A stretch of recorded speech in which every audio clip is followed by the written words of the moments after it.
Hello everyone, आप सभी का फिर से स्वागत है एक नई वीडियो में। आप सभी ने कई सारे सवाल किए थे, तो उन सभी सवालों के जो जवाब है वो मैं देने की कोशिश करूँगा और आपके जो भी सवाल थे उनको एक सेटिस्फैक्शन देने की कोशिश करूँगा। तो सबसे पहले एक सवाल आया है स्पार्क अभिषेक का कि मेरे 12th में और ग्रेजुएशन की मार्कशीट में फादर का मिडिल नेम मिसिंग है। 10th और 12th बीएड ईटीसी सीटेट सही है, डीयू में दिक्कत तो नहीं होगी।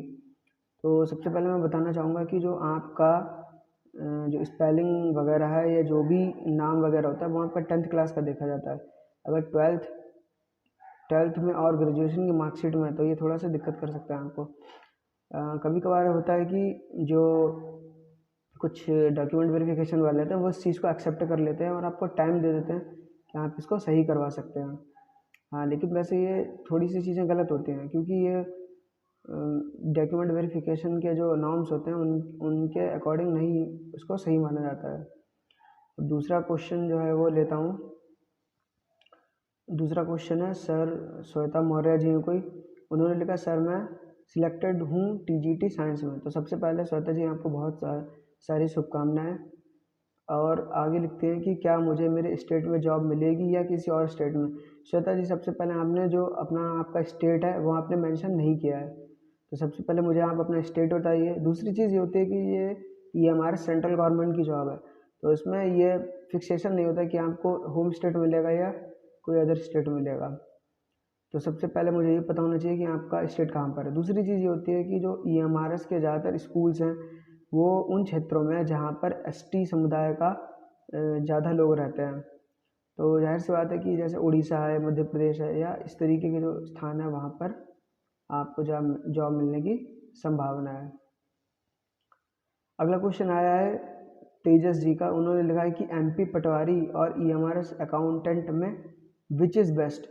बेस्ट सारी होते हैं, देखो यार जो भी आपको जॉब मिल रही है वो सही है, लेकिन ईएमआरएस में ये है कि देखो एमपी पटवारी में क्या होगा कि आपका जो पे स्केल है वो शायद कम हो, लेकिन जो ईएमआरएस है उसमें आपका पे स्केल सही है अकॉर्डिंग टू सेंट्रल गवर्नमेंट का। हाँ, वो अलग की बात है कि पटवारी में आपको अदर बेनिफिट हो रहे हो, वो अलग चीज़ होती है, लेकिन ईएमआरएस क्या है एकदम फुली फ्रेश जो चीज़ें होती है वो आपको मिलेंगी।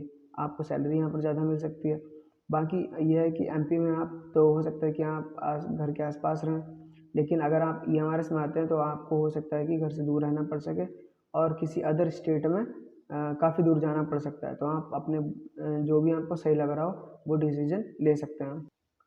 अगला क्वेश्चन है कंचन हेलो अगला क्वेश्चन है कंचन तोमर जी का, उन्होंने लिखा है कि सर मेरा EWS 18 अगस्त के बाद का है, 19 अक्टूबर से पहले का है, क्या वो वैलिड होगा? वैसे फाइनेंशियल ईयर और वैलिड है।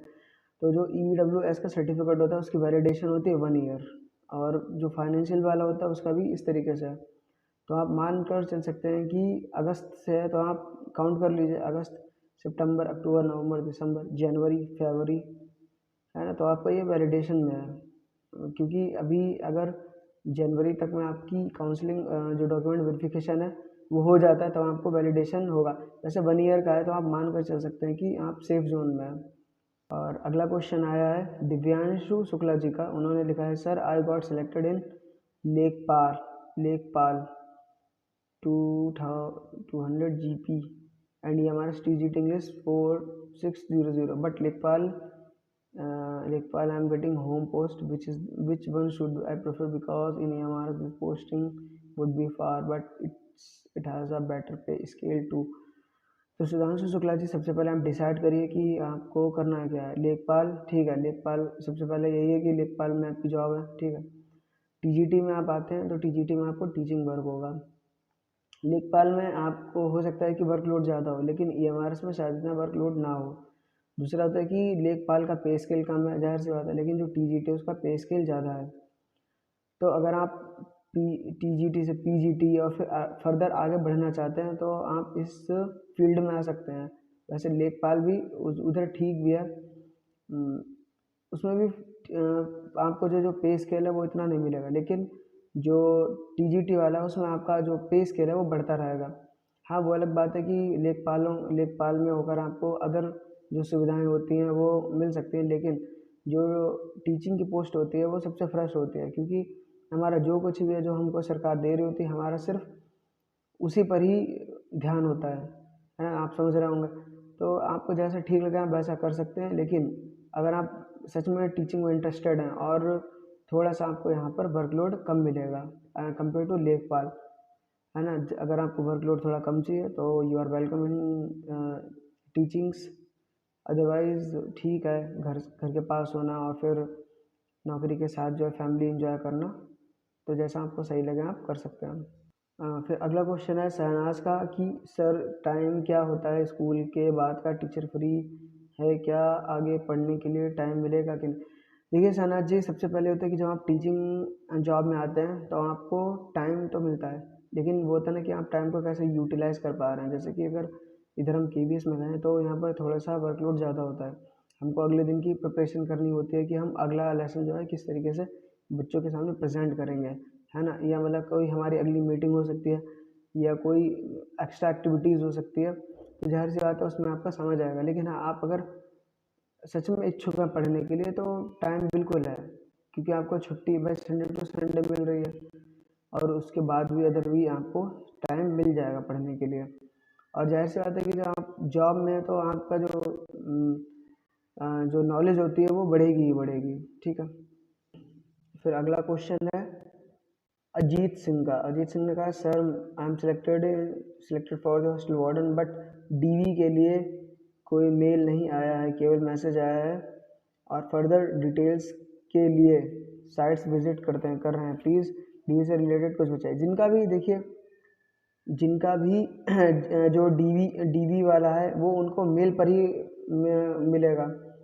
आपको एक मेल आएगा और उसमें आपको जो वेन्यू होगा आपका, कहाँ पर आपका मेल करना है या कुछ भी है, वो सारी चीज़ें आपको गिवन होंगी। तो आप प्लीज़ इतना परेशान मत होइए। आपको ज़ाहिर सी बात है जब आप सिलेक्ट हुए हैं तो आपको जॉब तक आपकी मंजिल ही जॉब है ना, तो उसमें घबराने की बात बिल्कुल बात नहीं। आपके पास मैसेजेस आएंगे, आपके पास DV का जो मेल होता है वो आएगा, और आपका वेन्यू डिसाइड करेगा कि आपको कहाँ पर क्या करना है। तो थोड़ा सा पेशेंस रखिए, जल्दी आपको सारी जानकारी मिलेगी। और सबसे इम्पॉर्टेंट क्वेश्चन ये है कि ग्रेजुएशन में सब्जेक्ट में कितने % का मिनिमम नंबर रहता है। इस बार जो है EMRS ने जो कोई भी परसेंटेज का क्राइटेरिया नहीं दिया है, तो आपके लिए कहीं ना कहीं ये एक बेनिफिट का है कि जैसे कि मतलब उन्होंने ये नहीं बोला है कि 50% हो 55% हो जो भी हो, उन्होंने सीधे सीधे लिखा है कि आप ग्रेजुएशन में पास होने चाहिए। और इसके लिए EMRS का इंफॉर्मेशन बुलेटिन आप इसमें जो ही चेकिंग है वो देख सकते हैं कि यहाँ पर जो परसेंटेज के बारे में इन्होंने कोई भी जानकारी नहीं दे रखी है।